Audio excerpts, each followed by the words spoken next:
Assalamualaikum warahmatullahi wabarakatuh. Kembali lagi dengan saya Sulfitria dengan NPM 2024-001-009 di mata kuliah Pengantar Teknologi Informasi. Di sini saya akan memaparkan materi tentang komponen komputer, yaitu software atau perangkat lunak. Di slide pertama ada definisi software.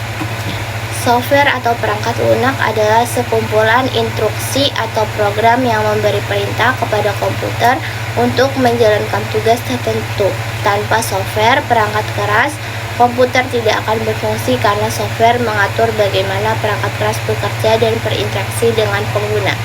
Selanjutnya, ada klasifikasi software.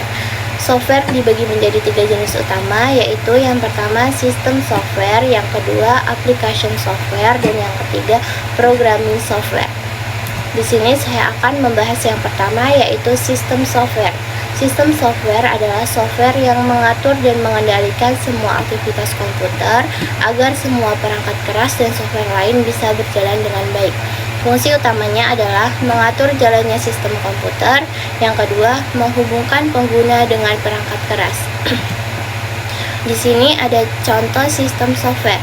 Yang pertama ada operating system atau sistem operasi. Jadi sistem operasi ini yang sering kita pakai sehari-hari. Contohnya seperti Windows, Linux, dan Android dan iOS. Kalau di komputer biasanya kita pakai yaitu Windows dan Linux, sedangkan di handphone yang paling umum itu Android dan iOS. Fungsinya si operating system ini untuk mengatur semua aktivitas di komputer atau handphone. Contohnya seperti buka aplikasi, menyimpan data, sampai mengatur koneksi ke perangkat lain. Di sampingnya ada utility program. Jadi utility program itu semacam software tambahan yang bantu sistem biar performanya tetap optimal. Contohnya kayak antivirus, cleans up, file management, atau backup tools. Yang terakhir ada driver. Jadi si driver ini software yang menghubungkan antara hardware. Contohnya seperti printer, mouse, kamera dengan sistem. Tanpa si driver ini, perangkat itu nggak bakal bisa jalan dengan normal. Di slide selanjutnya, yang kedua adalah application software. Application software adalah software yang dirancang khusus untuk membantu pengguna melakukan pekerjaan tertentu. Jenis software ini yang paling sering kita gunakan sehari-hari karena berhubungan langsung dengan aktivitas manusia seperti mengetik, menggambar, mendesain, belajar, berkomunikasi, dan sebagainya. Fungsi utama application software ini adalah membantu pekerjaan pengguna secara spesifik, menyediakan fitur sesuai kebutuhan, misalnya mengetik, menghitung, menggambar, edit foto, atau komunikasi online. Di sini juga ada contoh application system atau perangkat lunak aplikasi. Perangkat lunak aplikasi ini mencakup berbagai bidang seperti office, desain dan multimedia, internet, dan komunikasi, dan juga hiburan.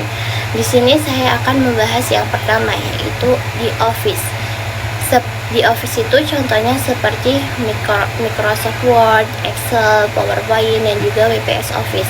Sedangkan kalau di desain multimedia itu contohnya seperti Canva, CapCut, Adobe Photoshop, dan sebagainya. Kalau misalnya di internet dan komunikasi itu seperti Google Chrome, WhatsApp, Telegram, dan Zoom. Yang terakhir di bidang hiburan dan game. Kalau misalnya di hiburan itu contohnya seperti TikTok, Instagram, YouTube, Spotify. Kalau misalnya di game, Mobile Legends, PUBG Mobile, dan Free Fire, dan sebagainya. Yang ketiga adalah programming software.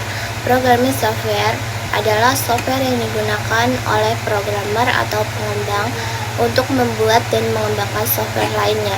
Jenis ini tidak digunakan oleh pengguna biasa, tapi oleh orang yang mengerti bahasa pemrogram. Fungsi utama programming software ini adalah yang pertama, membantu menulis dan mengedit kode program.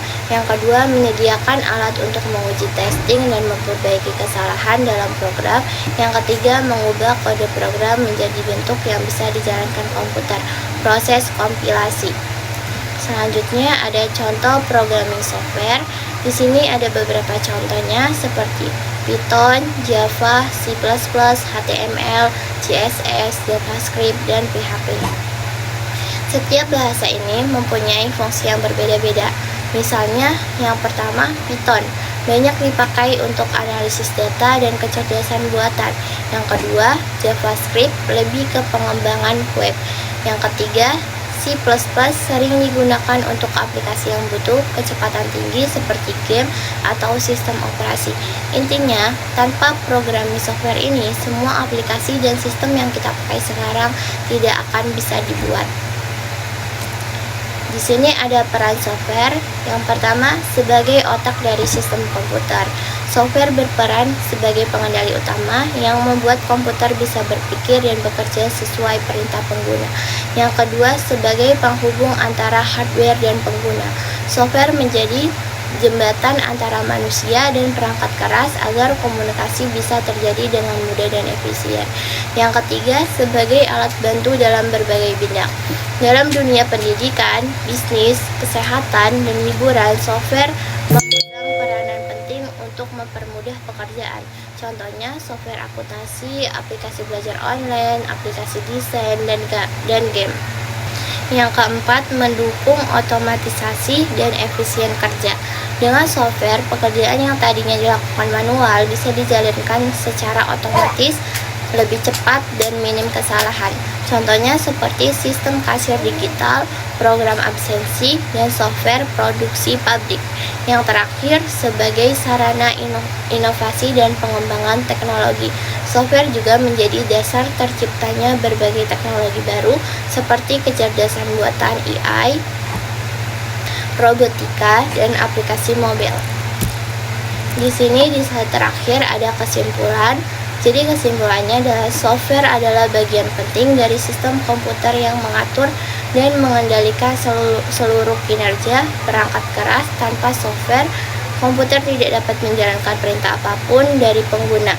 Dengan adanya software, manusia bisa berinteraksi dengan komputer untuk melakukan berbagai kegiatan seperti mengetik, menghitung, mendesain, berkomunikasi, hingga bermain game.